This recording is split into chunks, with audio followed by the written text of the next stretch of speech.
Dat Fremdwort. Bij ons heute und so eine Frage. In der wetenschap, da ze nebenbei harren, verkauften ze bloß Bäuer und allen Klauen und süß nix. Da Louis da der verkehren, haben er nie wat anders fördert. Eines Tages aber verleibt sich ein Frühmenen im Biosäute so eine Wetenschap und bestellte eine Tasse Bouillon. Biosäute so eine Frühe, Kalk über die Brille und krassere sich mit der Stricknadel um den Kopf. Bouillon? Wartet einen Augenblick. Vater, sagt ze toch er Manne, da in der Küche satt, da in zijn vreemden Herrn, da will Bouillon hebben. Was ist das eigentlich? Wie heute krasser sich auf dem Kopf bewegen, lange bedenklich hin und her. Ja, sagt er dann schließlich. Früher, go hin und sag mir, wohin das Fat noch nicht anschlagen.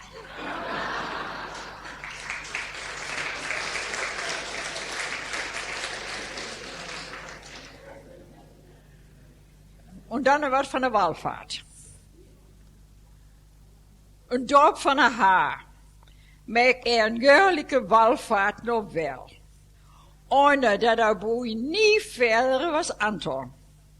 Daar gaf de beim Singen een Ton an und schmetteren, dat de Köche aan mijn werken opkieken und de Fühle stil waren. Ditmal ging een jonge echter Ärmel her, der kein ausgeglichene Schritt hat und Anton lauter in de Hacken trat. Anton beherrschte sich und bleef ganz ruhig. Aber als ze kort verwel waren, da was so eine Geduld am Ende. Bürschkenreipe, frage die, dat ik nu imstande de heiligmachende Gnade sind. Aber waar die wankte irgendwo sind, dann kannst du was erleben.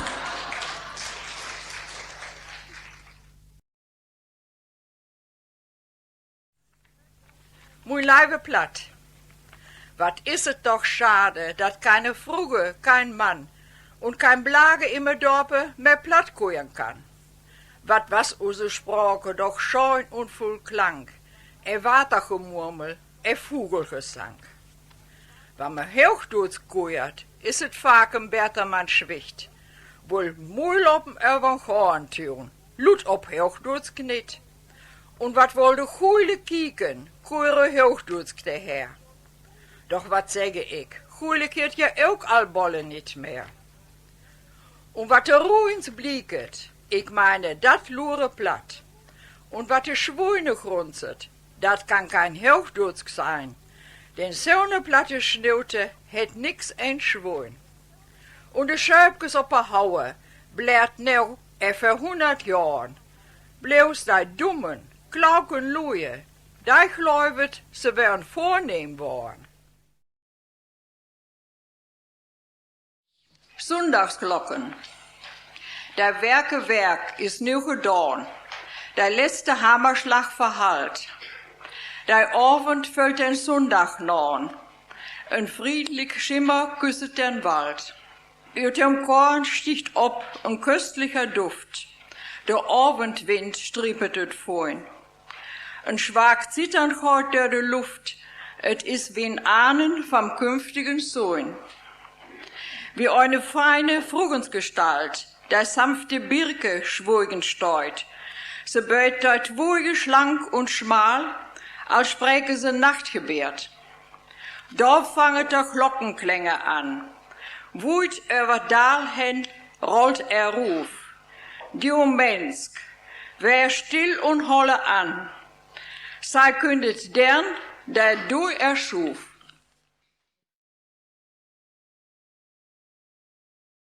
Der ruhige Schnorrschank im Jahre 1808. Schnorrschank, was am 10. August 1808 ansagt. An diesem Morgen, der Dageleuner und Gerichtsdeiner Johann Friedrich Brummel so eine Suppe utliepele, sagte halt aus so einer Frage, Trina, mui löpete zur Kolt den Puckel runter, dat will wat bedoeien. Wann sie die bloot niet dood naar huizen brengen, het man. Waar die? Denk aan vroeger und blagen, gaf Trina met al antwoord. Ik zie nu mal nu justitie und Respektperson.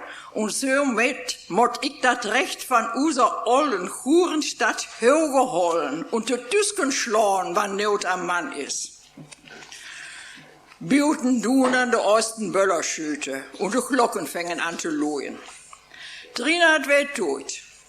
Brummel nahm so einen Schnappsack, Haut und Stock und mit Adjus ook stampere hij af. Komm ich bloß nicht besorgt, ne Huse, reibt Trina mir nach. Dat moet ma afwachten, sagte Brummel. Op den Straßen was ein Wahngewiemel. Alle Mannsloeien und Burschen hängen dem Rathusetau. Der Herr Hofgerichtsadvokate und der tuitige Bürgermeister Johannes Jodokus Förstige hängt unter den Kastanien ob und af, sich ein bisschen de Maute machen und sich de Beine zu verdrehen. Hij meinte, nach dem anmaßenden Schrüven, was der Bürgermeister von Kallenhort am gestrigen Tag geschickt hat, det me wundern, wann der Dach glimpflich afleife. Der Kallenhörsken wöhnen hartnäckig Volk. Und über den Akten würde es sein, dass es seit Jahrhunderten Rüberigen hieven her. Nun möchte man den Kallenhörsken mal Moresbuhl bringen. Das war aber Lichter, sagt Dorn. Nach Möglichkeit soll alles ruhig verlaufen, denn sükere Affären schmieden kein gut Licht ob beide Deule. Nu has ik allerhand Volk ansammelt. Mit Trommelschlag rückere auch eine Abordnung der Schützenbräuers an. Mit Püsters auf dem Schüllern. Derbe Stöcke han viele in den Fußen. Hui ha eine helle Barde und da einen Sauspied. Hoch flattere de Fahne mit den ruhigen Farben im Winde. An den Straßen entlang stünden de Fraulohe. In dem Wäldhusen, dem Rathuse gegenüber, sorgen viele dafür, dass ne de Lehrer nicht droge werden können und lassen sich de Pool füllen. Nu blazere de Kauhiet ins Heuer. Andrehen ha et. Die Glocken fängen wohl an zu loeien. Böllers krachen und der Zug marschiere in Ruhe und Glied tau Östernporte. Die rum, dum, pumpernde Trommel. Die lüt, wie die filierende Fleuten. Der Jungens droften mit. Den Merkens hat eine nie Lehrerin, Regina Dusch, erlaubt, bloß bis an die Porte zu fahren. Der Schützenbräuers käm sich wichtig für und stampern nach dem Takte der Knüppelmusik, dat die Schute spritzere. Anders der Rat der Stadt, da bewegen sich in Würde. Echten anmarschierende Männer, einige rien ob Ackerkohlen und andere ob Iseln. Für die Östernporte fragen sie den ollen Schöper Schnapsvater. Blieb dat weer vandaag gut oder geht neo wat? Schnapsvater keuk in de Ferne und sagte, het is so grumelig, ich glaube, ihr geht noch wat om Bauch. Nu trok der Zug dem Östernberg runter. Komm, ich hab Häume, reibt mir echter den Aftreckenden her. Dat wir verhorpen. Der Frau Louis hängen in der Stadt drüge und der Oll verkrümelt sich. Van woeten töneret bloß neu schwag. Lüt, dumm. Viel der Ruisken has ich in Kallenhort alles, wat Beine hat, op dem Weg market. Alle ganze Wohle wächten sie ob die nicht gerade beliebten Ruisken. Der Ruiske Magistrat hat geschrieben, sie sollen um 7 Uhr an der Schorbrücke oder Kleine sein, um die wesselsortige Eigentumsgrenzungen zu bestimmen. Dit hat in Kallenhort bloß Blaut hieven. Dann sucht Urväters Dagen, was von den beiden Orten bloß der Hudeschnort zusammen begonnen worden. Der Ruisken sollen bloß nicht meinen, sie können wat Niges infeuern. Und so was jeder Kallenhörske entschlossen, alles Recht und allen Brug bis ob dat letzte zu verteidigen. Ein paar halbwüstige Jungens kämen an zu lopen und reipen. Die Russen sind da, mit Hull und Isel. Flintenhetzen, ganzen Haupen. Dafür sind voll nicht bange, da lot me kommen. Mit fliegender Fahne und Trommelschlag rücken die Russen an. Der Rat der Stadt trat für die Kalnhörske Honoration und sie zu begrüßen. Das wären die Bürgermeister Risse, der Prokonsul Knickenberg, der Sekretarius Rüther und der Stadtrentmeister Schulte. Sei lief dann bloß widerwillig den Haut. Da Sache heute nicht gut gut, flüstere der ruhige Herr Sekretarius dem Bürgermeister Förstige Tau. Man muss mit den Luin im Kuhen kuhen, gab der Deitau Antwort. Dann hält eine Ansprache. Heißt sagte, das heißt, sich frögere, den Rat und der Bürger von der ehrenhaften Norverstadt begrüßen zu können und dat Eintracht der neuen Orte verbinden möchten. Er versuchte den Versammelten klar zu machen, dass man den verhevenen Schnortgang darüber veranstaltere, über die wesselsultigen Eigentumsrechte festzulegen. Darauf fällte der Bürgermeister Risse in Wort und schaffte nicht zu verstehen, dass sie damit nicht einverstanden wären. Sie wollen bloß der Hudeschnort betrecken. Förstiger schaffte darauf die Antwort, dass sie gar auch der Hudeschnort betrecken wollen. Aber vorher sollen da Grenzen zwischen den Besitzungen bestimmt werden. Das würde Hauptsache. Risse schlag mit so einen Knotenstopp ab und sagte, das mag ich wohl nicht mit. Und damit fand er ein harres Echo bei so einem Getrügen. Das hiert nicht, das daufe nicht, reipen sie Haare durcheinander. Bürgermeister Förstige zuckerte der Achseln. Da möchten sie erben, ob der Teilnahme der Norverstadt verzichten. Jedenfalls hängen sie der Schnort in der Form ab, wie der Rat es beschlossen hat. Alle die am stets gedraut hören. Dat wären Schrewe, Schlüter, Kramer, Grofe und Kopp, Stemmentau. Brummel, der all ein schluckte viel Norm ha, reibte Tüske. Brummel holt um Mühl, der Rück ist noch Schnaps, fällt in der Förstige in Wort. Die Kalnhörsken hängen über die kleine Trüge und helfen Rat. Sie drücken mit den Füßen. Das leid ob keine gute Absicht schluten. Der Rusken übernehmen der Lage wollte Lichte. Sie lagern sich sorglos und Brummel, der den Mund open und sagte, nu wir für uns mal frühstücken. Diese Gemütsruhe brachten der Ratsherrn aber nicht ab. Förstige lüftere de Perücke und krassere sich am echter Kopf. Et brüget bloß einfach kat Worte fallen, dann geuert los, sagte er. Passet auf Sieveringes Mester ab, der hat am Morgen all eine mit Timpen. Sagte der bedächtige Schmiedkopf. Da, der torkelt ja all op de Kalnhörsken Tau, reibte Sekretarius.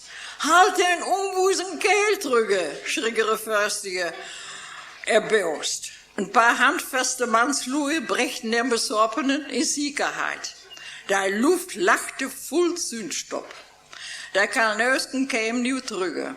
Bürgermeister Risse gaffte bekannt, dass er beschlossen hin, dass er nicht an dem Schnorzug teilnehmen, wohl deine nie begangen werden wär und somit hiegen alles Herkömmliche verstört. Und wann aber der Schnorzug doch hat, dann lue fuhr die Feuerglocke und ruft ihn mit Gewalt drüge. Als Antwort auf diese Drohungen schrie Sieveringes Mester an Lanke trocken. Mäh!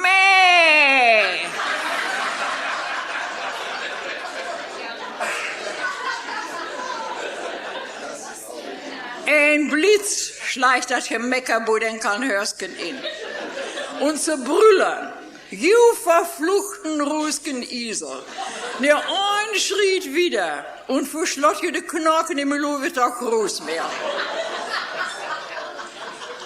Der ruhischen schrie no herre. Meh, meh, meh. Der Allerfürstige was üter sich. Hij schriegere de Luje an. Einer soll sich nou unterstehen und der düse prophezierenden Worte den Struitegange te brengen. Den besorbenen sieverigens Mester sollen 2 man Bius nach Hause bringen. De Kalnhörsken gingen Wut, Schnee und den Berg roppe. Der Ruisken satten den Schnazug fort.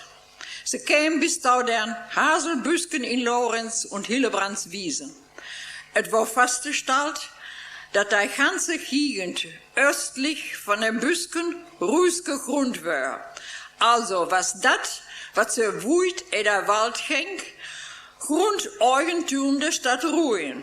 Und dat, was in der Fläche bis Roppertau der Schorbrügge, Koppelheide, war Tüsken Kalnhort und Ruhen.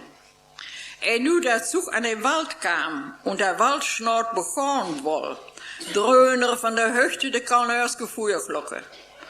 Da derselben Tuit strömern Hunderte von Luen mit Püstern, Seißen, Heugaben und Mistforken auf der Rüst.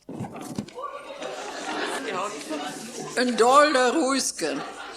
Het war meist die, der am herrsten schriegt haben, verdrücken sich heimlich. Die blieben, störten in dem Mauer. Luje, rat Bürgermeister Förstige, Luje, so vernünftig. Wann für nicht den Ostenschlag daut, da mag da auch nix. Mit keiner Angst, ihr Herrens, ich sind wir nu, schriegere Brummel trüge. Düsen kann Hörsken Hittenböcken, wusig et nu, want Not am Mann ist, kann's alleine. Aber dat Schlachtgeschrei, da kann Hörsken übertönere alles. Schlott drop, drüber zu trüge, Hützer, Bruske Isel, Hützer. Der olle Förstige streckere beide Arms in der Luft. Holt, Luje, der Rat der Stadt Ruhen het beschlossen, den Schnorchhang abzubrechen und über die russischen Besitzungen nach Hause zu trecken. Ja, hei, ne Hölze, ja, nu wird sie lopen gaan. Schlott drop, Hütz ab, Luje, wieder kam der olle Herr nicht. Der Kräuchen stot mit dem Gewehrkolven, dat is störtere. Und nu gaft het ne woeste Schlägerige, Stöcke und Stiele te breken, und ein Flauk und Wutgebrüll dröhnere ut dem Holte. Der Sekretarius hat das ruhige Banner ergriffen, und alle, die sich über der Fahne schart haben, versuchten, der Angrüper trüge zu drängen. Brummelkämpfere einläufe. Und wem der Usen hatten, Fuße vom Schmied Kopf drepen, da taumele. Aber der Ruisken werden langsam von der Übermacht erdrückt. Der Sekretarius war von einem schweren Schlag droben und fällte. Der aufgekämpften Ströter stolperten davon und fällten da. Brummel hat der Vater abdorben. Aber ein paar Kalnhörsken pecken Tau und rieten den Taug. Brummel kreeg einen Schlag auf den Kopf, dann nicht der Bodenstreckere. Wehe Ruhen, dit ist du ein Unglücksdag. Een grotere Umgeschrei der Angeruper schallere im Holte. Da wat afkriegen han, kollen ihre Beulen und wohnen am Bach. Dann drücken sie af. Den Frau Luin, da in Angst wartet, reiben sie den errungenen Sieg vom Wutentau. Der Rest von den geschlagenen Ruisken sammelt sich allmählich. Den bewusstlosen Sekretarius drehen sie weg. Brummel hat sich wohl bekriegen und der Bürgermeister kann ohne Hilfe gehen. Da fängt es an zu rennen. Der nat bis auf die Hut kam der klägliche Rest von dem Schnorzug heim. In Kalnhort lüren sie mit all Glocken Viktoria.